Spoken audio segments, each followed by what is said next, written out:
This week on the Race Report, we'll hear from 602 Sportsman driver Kinser Hill.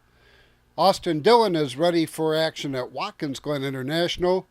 Part 3 of our conversation with Central New York Raceway Park President Glenn Donnelly, plus more racing action from Thunder Mountain Speedway. All that and more on this edition of the Race Report.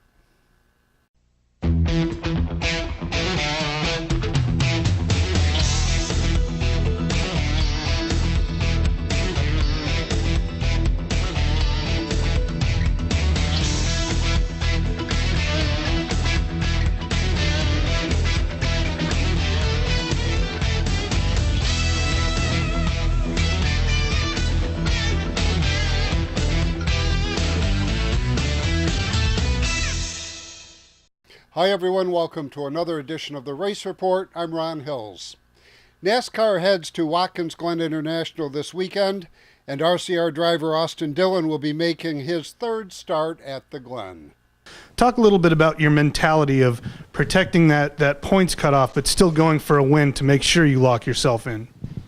Yeah, it's really tough. You want to get in the victory lane so you know you're locked in, but you also have a really good shot with where the points are standing right now. So hard act to balance, but we're just trying to consistently get better every weekend and put ourselves in a better position to win. So the more we have those top 5s, top 10 runs and show speed, we'll have that opportunity. Now, mentioned your 2 starts here at Watkins Glen. What are your thoughts? You've spent a few hours out on the new repaved track this morning. What's your assessment on what you've seen? Well, it seems to be the same Watkins Glen, just with a lot of grip, a lot of speed out there, and it's how bad you want to go get it. It's fun. I've enjoyed it so far. I do like the S's with all the grip that it has up through there, and we're just trying to kind of work on the car and get the stopping power better so I can brake harder and get in the corner faster. Yeah, it's pretty crucial for both our teams back at home, and we got to do a good job is to try and run through everything on our list to get done, and hopefully when we leave here with speed, because that's only a week and a half away really till we race. So we'd like to be fast and have gone through everything that we'd like to try, so when we come back we have a really good plan opening practice. You just try and take every opportunity you have. If you have a winning race car, you go try and win. If you have a top 10, top 5 race car, you try and collect those top 10, top 5s and salvage the day you're going to have. I've been playing catch up on these road courses for a while now, and I feel like we're getting closer and closer, and today's a big day for me to learn and try and get close to our teammates. Yeah, we're kind of going through right now and making decisions as we go. Right now we're changing pads to try and just get more capability of stopping, and because you're carrying so much more speed with the grip level, it seems like stopping power is what the main game is going to be, who can drive in the hardest and get slowed down for the corner. Simulation's pretty advanced these days, but video is very important because of the line here that certain drivers use. So a little bit of both, and I'll probably be on the simulator if I can get there before we come back. But this is live right here. You can't beat when you're at the track with the same car, same tire. It's pretty hard to beat and recreate this. Give us a comparison between how you set up for Watkins Glen and how you set up for Sonoma, the other road course. Now it's the exact opposite. Here it's going to be front turn and just roll speed. Sonoma is rear drive, strictly just straight braking power and rear drive, because you have no grip there. Now you have all the grip in the world here, and Sonoma there's absolutely no grip. It's like running on a gravel, so it's tough. A full schedule of this weekend's action is available at theglen.com.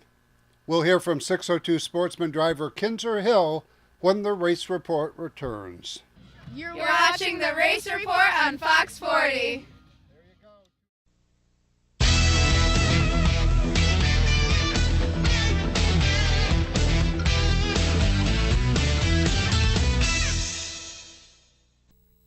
Unicorn Electronics in the Valley Plaza, Johnson City has the best pricing and selection of audio, video, and computer cables in the area.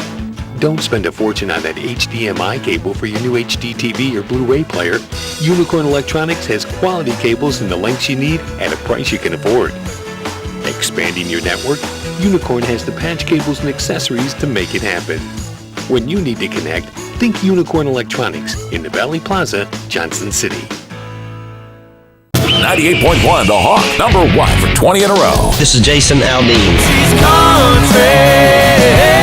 Hot new country. This is Luke Brown. And kiss tomorrow goodbye. This is Charles, Dave, and Hillary. And we are Lady Annabella. And I don't know why you don't take me downtown anymore. Binghamton's hot new country. This is Carrie Underwood. Every tear sucked whiskey memory blown away.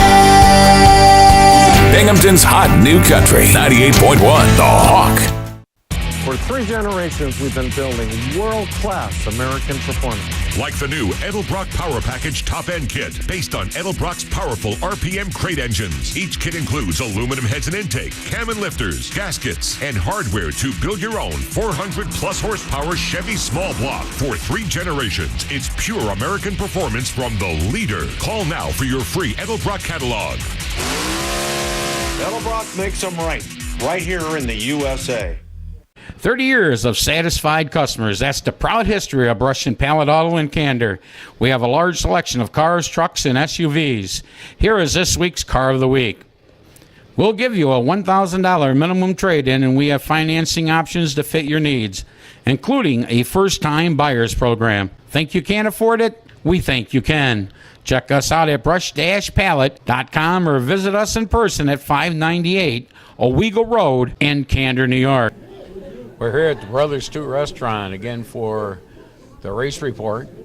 Tonight, got the sportsman driver, great sportsman driver, Kinzer Hill of the 60X, who's been running Thunder Mountain Speedway and some of the specials on the Grid Series.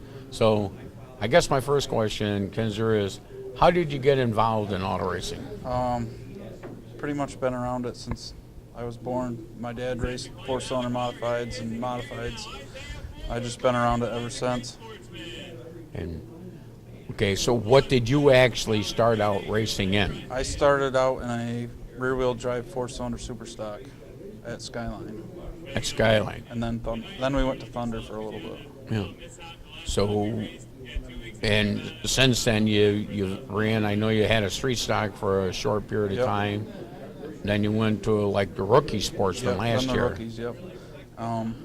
We had a 2013 Nitro street stock. We ran that 2 years, I think, and then got a sportsman, ran the rookie class, and now we're in the 602 crate class. And how do you liking that? Wouldn't trade it for the world. I love the sportsman cars, way better than anything I've ever driven before. Well, why don't you tell the folks a little bit about that car itself? What is that car? This car I have now is a 2016 and a half Hig Fab chassis. Brand new. Pretty much everything on it's brand new.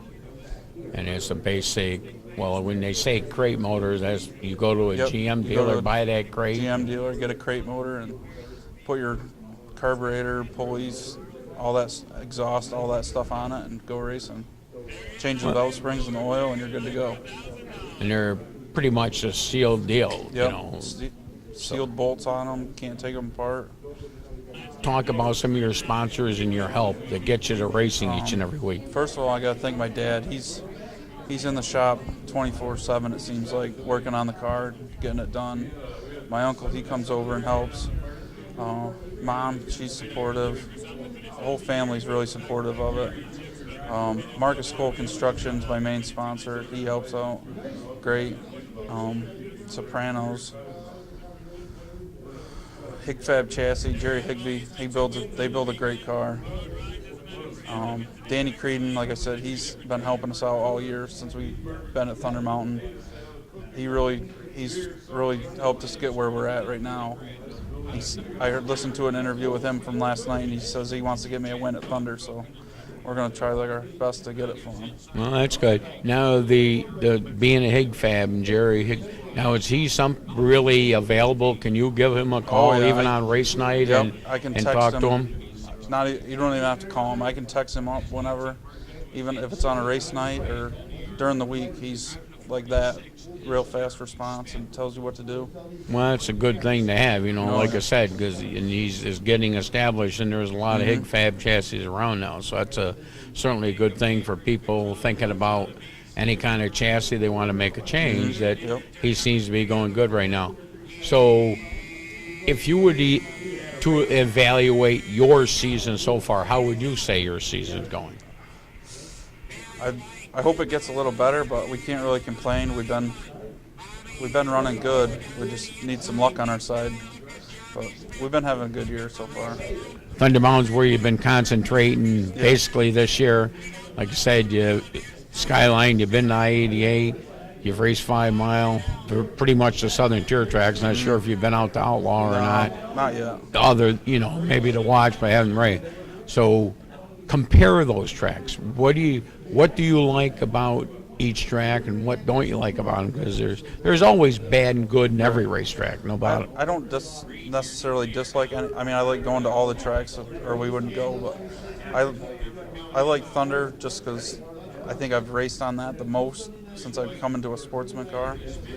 Even with the street stock, I think I raced there quite a bit and did the best there, I believe. And it's a fast track. It's good on tires. It's fun to race around. No, I don't dislike any other track around here, though. So basically the rest of the season, you're pretty much going to concentrate on Thunder Mountain, trying to get a win there. Yeah. Is there any other, plans to travel at all, you think? We're gonna stick to Thunder Mountain. We'll probably do some more grit races at which tracks we want to pick and go, but we won't do the whole grit series. But I'd like, if I could get a set of Hoosiers, I might travel and go other places.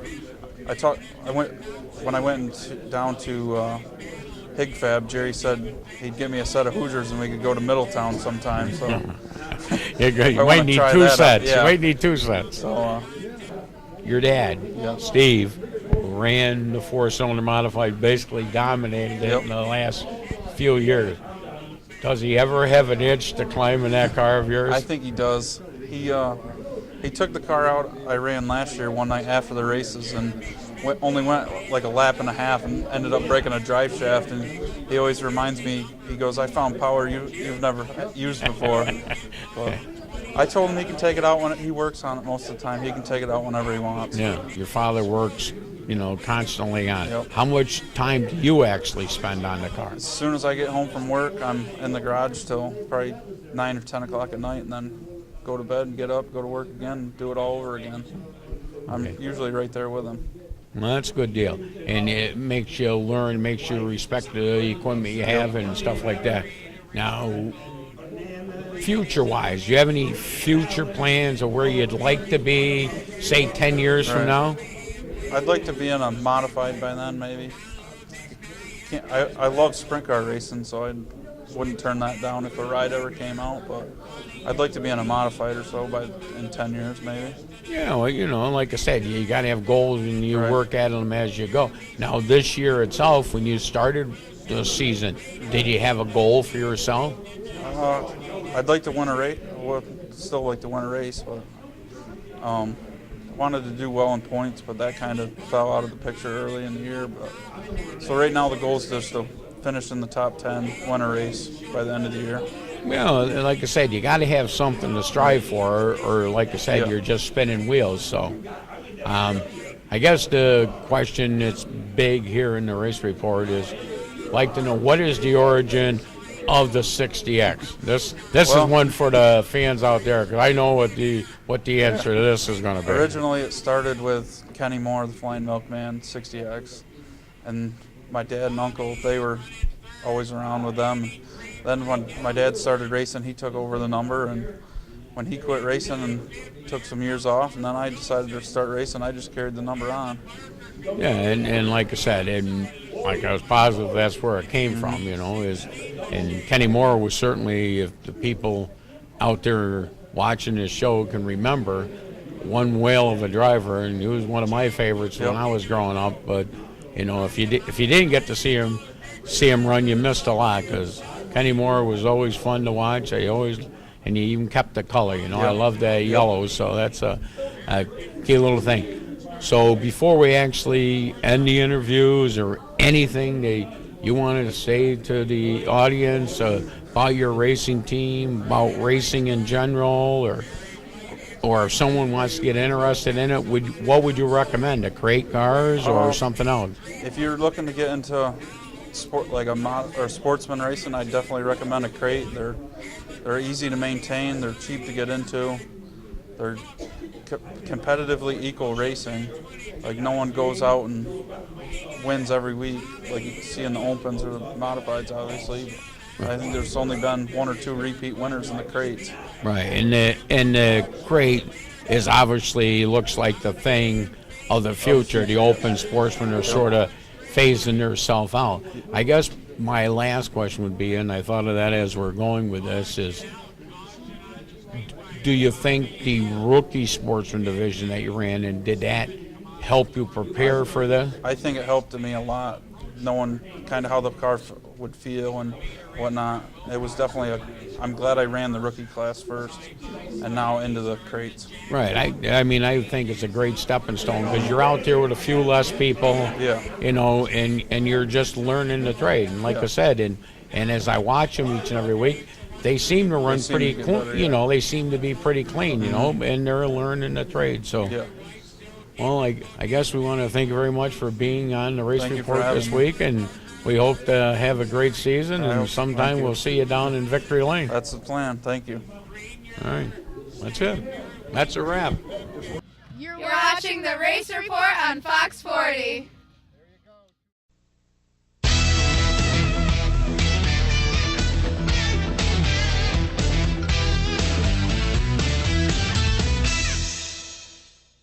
30 years of satisfied customers. That's the proud history of Brush and Pallet Auto in Candor. We have a large selection of cars, trucks, and SUVs. Here is this week's Car of the Week. We'll give you a $1,000 minimum trade-in, and we have financing options to fit your needs, including a first-time buyer's program. Think you can't afford it? We think you can. Check us out at brush-pallet.com or visit us in person at 598 Owego Road in Candor, New York. For 3 generations, we've been building world-class American performance. Like the new Edelbrock Power Package Top-End Kit, based on Edelbrock's powerful RPM crate engines. Each kit includes aluminum heads and intake, cam and lifters, gaskets, and hardware to build your own 400-plus horsepower Chevy small block. For 3 generations, it's pure American performance from the leader. Call now for your free Edelbrock catalog. Edelbrock makes them right here in the USA. Welcome back to the Race Report. With construction now halted on the Central New York Raceway Park, we continue our conversation with track president Glenn Donnelly about the project with hopes that the track will be ready for next season. Peter, what's the width of the track, and what can you compare some of the corners to circuits that you've driven on around the world? Sure. It'll be 36 feet at the narrowest and up to 40 feet in width in various places. Having worked at a lot of facilities, as I said, in different capacities, you know, I'm pretty much at a racetrack almost every day somewhere. I've just come back from New Jersey Motorsports Park, and I just did 4 days up here at the Glen. And, you know, when there's, on any given day, there'll be 200 or 300 cars up at the track, testing, doing a program, and you know, invariably there's always an accident, and a lot of it is because somebody gets wide at the exit of a corner, and we're going to have runoff. But a lot of times the impact zones are actually the opposite of what you'd think. Instead of being on the outside of the corner, the impacts happen on the inside of the corner. So we're going to make our runoff areas vary. Depending on impacts, you know, potential impact zones. So some of those impact zones will have some pavement down, because we've found pavement over the years. They've experimented with gravel traps. I was racing in Europe when catch fencing was very popular, and you know, there's some issues with catch fencing, like catch fence poles to hit you in the head. So catch fencing wasn't a great idea. So in the actual impact zones, like if you go to Watkins Glen, you know, where all the blue guardrail is, you'll see lots of tire barriers. But we're going to try to design the runoffs so just based on history of where people do get in trouble, because it invariably it happens, you know, at pretty much every track. I mean, I do about 240 days a year, and somebody has an off. So we're going to try to schedule out. But the actual width of the track is 36 feet. And on some of the areas, the actual racetrack width will be 40 feet. Did I answer your question? Glenn, I don't know if you can answer this, but you alluded to the Syracuse grandstand, which sat 15,000 people. And I believe when I look at the schematics of CNYRP, your grandstand is going to seat somewhere in the neighborhood of 5,000 people. Just in terms of, depending on how much of Super Dirt Week we hope you are able to handle, will that smaller number of seats dictate higher ticket prices? Can you give us any indication on that? Yeah, and I was talking about the 5,000 that we need for the motorcycle race. Super Dirt Week, we need, about 8,000. And for those of you people that, we do have other grandstands, and of course, I'm talking the main grandstand, we'll have about 8,000 seats for Super Dirt Week. For the motorcycle race, it'll be 5,000. And then, of course, the VIP suites, the restaurant, and everything inside the building is another couple thousand people. So we'll have room.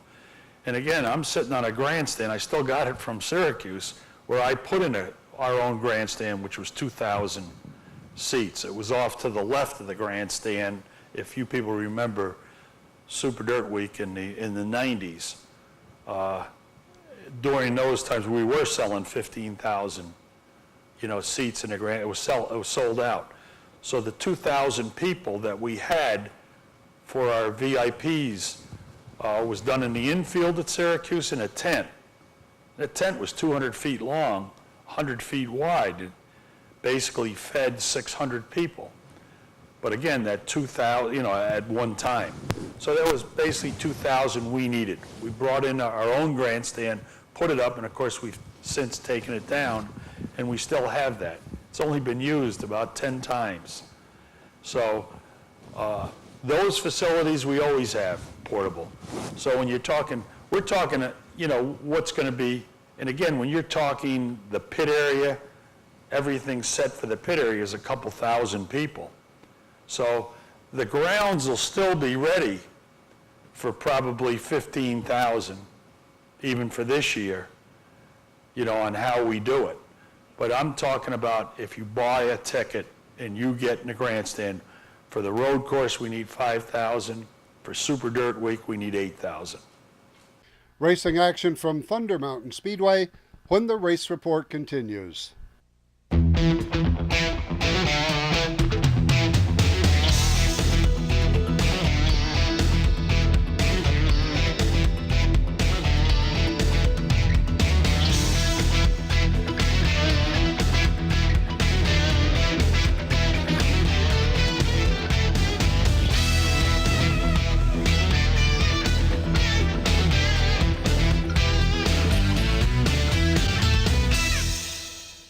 "30 years of satisfied customers. That's the proud history of Brush and Pallet Auto in Candor.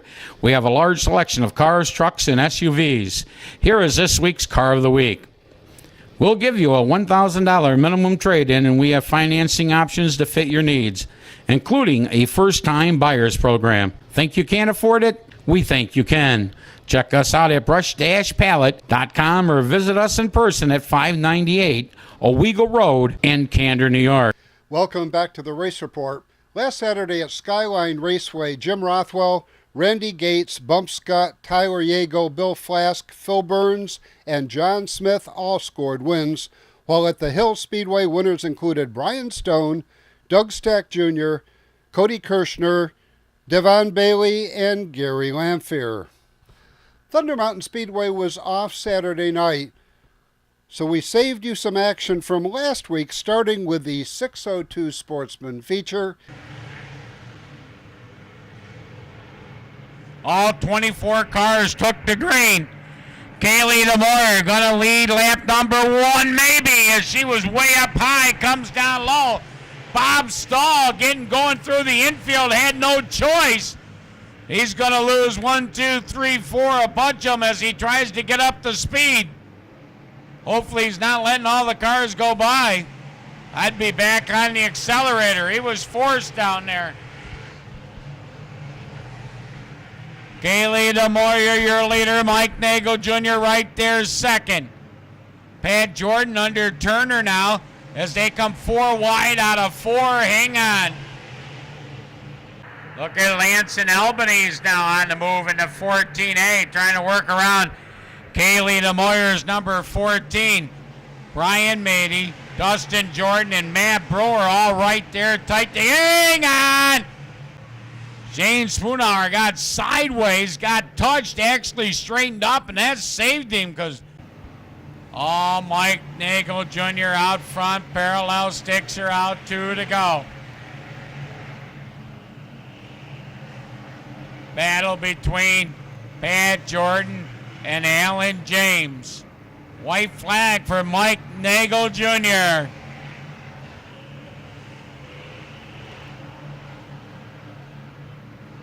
Down the backstretch into 3 out of 4. Picking up the Crate Sportsman win, the M7 of Mike Nagel Jr. Lance and Albanese. Brian Mady across the line 3rd. Pat Jordan 4th. Alan James 5th. Racing trivia continues this Monday night at Brothers 2 Restaurant on Watson Boulevard in Endwell, and everyone who plays is eligible to win grand prizes at the end of the season. This week's trivia answer is 60 feet. Monday night, you'll hear the question. Next week on the Race Report, Jim Stillo joins us to tell us about the 607 Outlaw program at Skyview Drags. Tune in to learn how you can become part of the action on Friday nights. Tickets are still available for this weekend's NASCAR Sprint Cup Cheez-It 355 at the Glen, plus Xfinity and K&N Filters action. Just head to theglen.com. We leave you with the sights and sounds of last week's 4th Thursday Car Show in Johnson City. For everyone here at the Race Report, thanks for watching. Until next week, I'm Ron Hills, and I'll see you at the races. Well, I can take another heartache, but say, my friend, I let no sin.